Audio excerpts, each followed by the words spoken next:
Salutations, humans! Thanks to you, I've finally gotten into Danganronpa, or as my mom likes to call it, dang it, Grandpa! And don't worry, no spoilers here, cause I too have no idea what happens.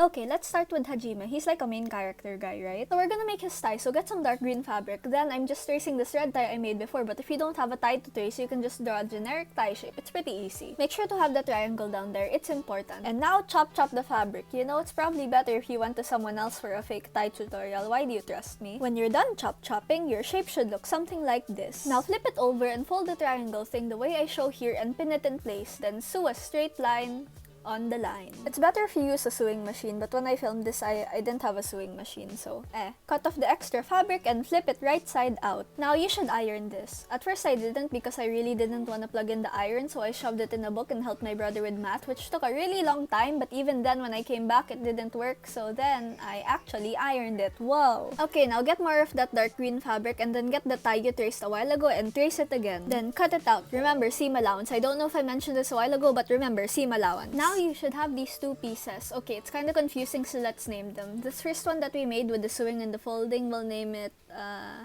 Marceline. And the second one, you know, let's go with Bonnibel.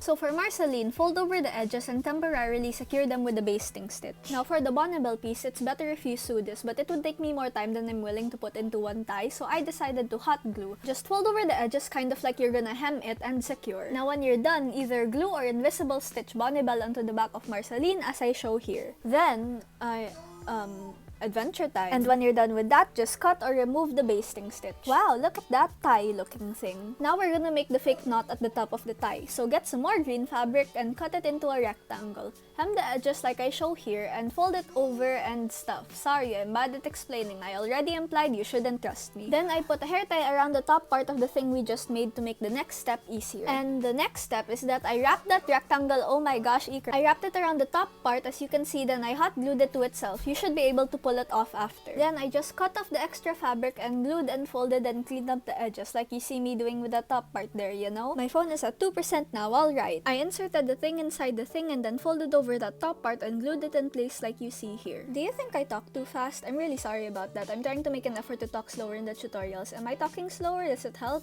Then as you saw, I cut a really long piece of fabric and hemmed it. This is gonna be the thing that goes around your neck like a snake, you know? Then as you can see me doing here, I pulled out that top loop thing of the tie a bit and then I threaded the snake thing. I put it in the... You understand. You see what I'm doing? And now we're done with the base of the tie. Oh yeah, I wanted to show you this cool thing. Look, I made a paper craft Ryuk and stuck him to the shelf ceiling. Okay, now for the design thing on his tie. First, I got a piece of scratch paper and traced the outline of the tie onto it. Then I just started trying to draw the design onto the paper based on the outline, you know? Oh, hi Eren. I actually just started getting into Attack on Titan. My brother was into it before me, and before I started reading it, I couldn't tell the difference between Eren and Levi, and I thought Levi was the main character, but turns out he's not. Oh yeah, Danganronpa. After I outlined it, I started chopping it out, and wow, look at that template. Then to make the actual thing, I used cream felt, and then I glue stick the template to it to keep it in place, and then I traced it and cut it out. If you're better at painting, then you could paint it directly on the tie using like, I don't know, condensed milk or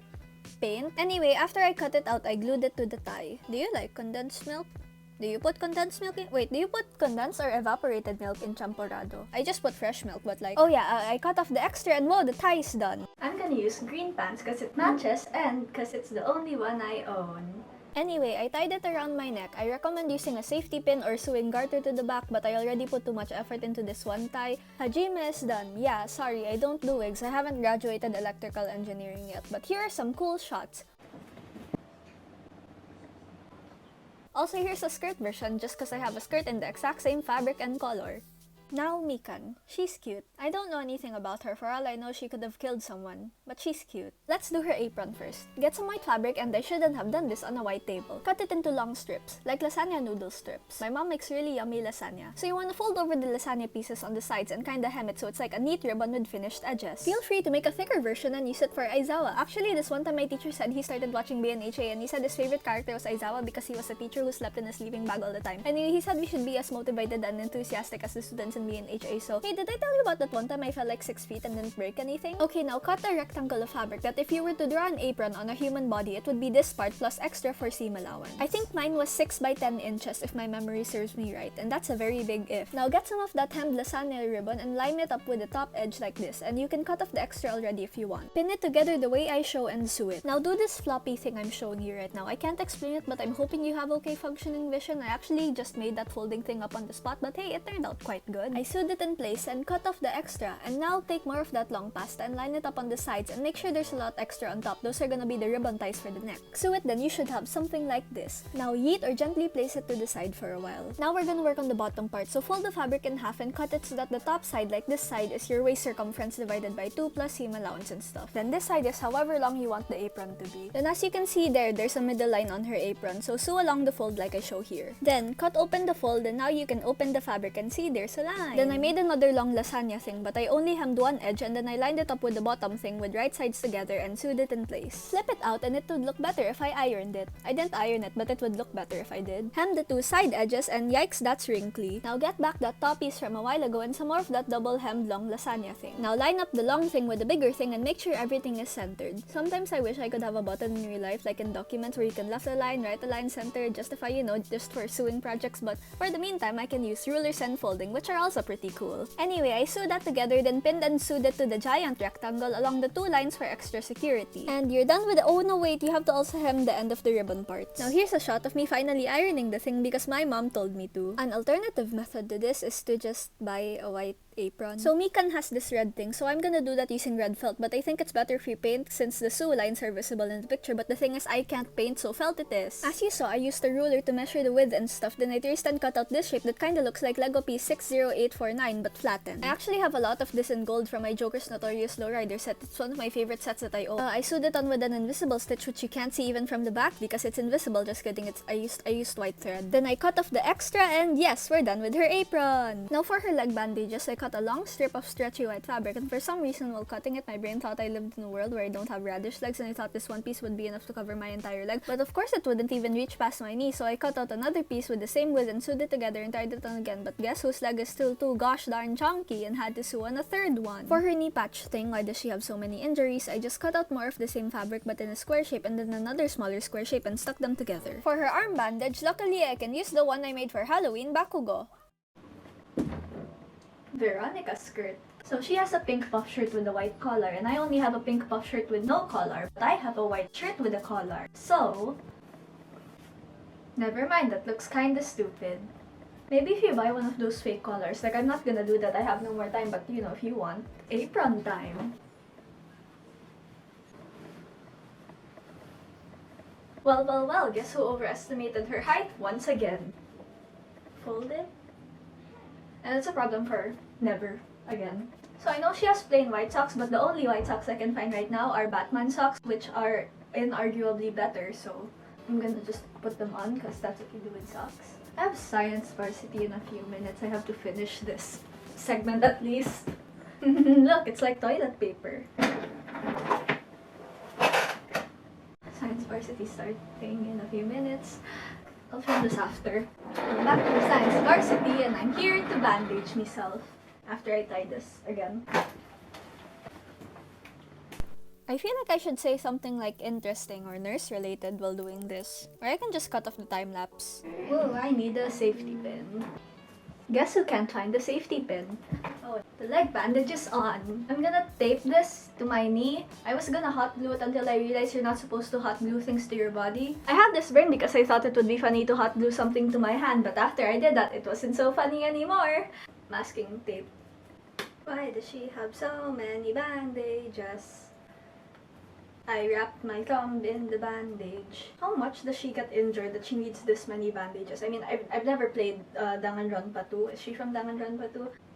If this knee patch keeps falling off, I'm gonna have to hot glue you to my knee.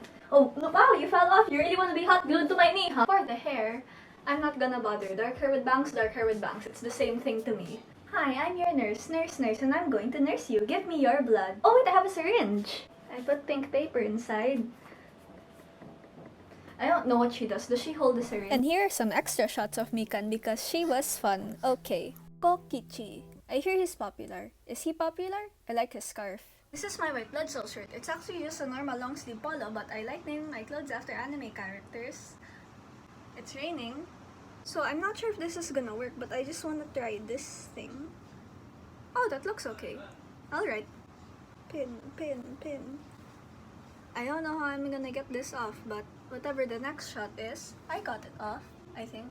And now, this spinning will magically transport us to the floor, where we'll work on the shirt. To make his fastener thingies, I'm using gray felt and cutting out 6 of these rectangular shapes and 2 of these shapes that look like the end of a taser. Did I tell you about the time I accidentally tased myself? Anyway, line up the shapes along the front flap, and the parts with an X is where you should sew. Then, I'm gonna use snap buttons and sew them also where I put the circly marks. Now for the buttons, get some felt in the colors of the buttons like gray and light gray and tan and light tan and orange. Then I trace the coin and cut out the circle shapes, circles. Arrange the buttons and sew or glue them in place. I'm sewing it because I'm taking the shirt accessories apart after this video because I treasure white blood cell a lot. Also, I realize how insufferable I must be to be around watching the new OPF cells at work because it makes me so happy. It's not like I just fell down the chair or anything. For his neck scarf thing, luckily I had checkered fabric, so haha, but if you don't have, you can draw a bunch of tiny squares onto some white fabric. Cut it into a giant triangle and hem the edges. Okay, next thing. Get some white ribbon or do the fabric ribbon lasagna noodle thing like I did with Mikan. We're gonna be making these things. Now get a leg, preferably yours. Use it to measure and cut out 2 pieces that are long enough to wrap around your leg and have extra hanging down. Then I got some scratch paper and traced the width of the ribbon and sketched out more lines so I could cut out a rectangle with extra borders on the side. Then cut out 2 rectangles inside like this so you get a shape that looks something like this. Trace or temporarily glue this onto some cardboard and cut out 2 pieces that look like it. Since I think it's supposed to be a kind of brown rusty looking thing, I glued and covered it with some brown paper. I actually think it might look better if it's black. Maybe I'll make it black if I feel like it. Then I think it's supposed to be made of metal, so I tried adding stuff with some gold pen, so I did that for like 5 seconds, then I didn't feel like doing it anymore. Now get the white ribbony things and hem the ends with either glue, sewing, or fire. Then shove it through the thingies we just made the way I show here. I'll show you how to attach it to your leg later. Put on the shirt and some white pants and tie the triangle around your neck. Dance to Persona 5 music from the other room. So for the leg thingies, you could either use snap buttons or safety pin, but then again, I lost the safety pin, so I'm just gonna tie it to my leg. Why do you go to me for tutorials? Come here, chair. Ow, chair. Okay, they're attached. Oh no, sorry, chair. Yay, it's Kokichi. I don't know anything about him, but his costume is fun. I enjoy. What do Ultimate Supreme Leaders do? His hair's like that, so like... That looks terrible. I'm just gonna put that back. I'm Kokichi. I don't know why he's so popular. Is it because of the scarf? His scarf is cool. I really like his scarf. Did I mention his scarf is cool? I love the scarf. It's so cool. Also, I kind of forgot that he has a chain on his neck, but to make it is basically the same steps as the one from my Halloween Bakugo. Wow, I'm using him a lot in this video. I really like the scarf. So did you enjoy the video? I enjoyed the scarf. It would be cool to play Danganronpa on stream, but that usually takes me at least 2 months of thinking when it comes to buying things like this because it's a money. Farewell, gonna drink some blood!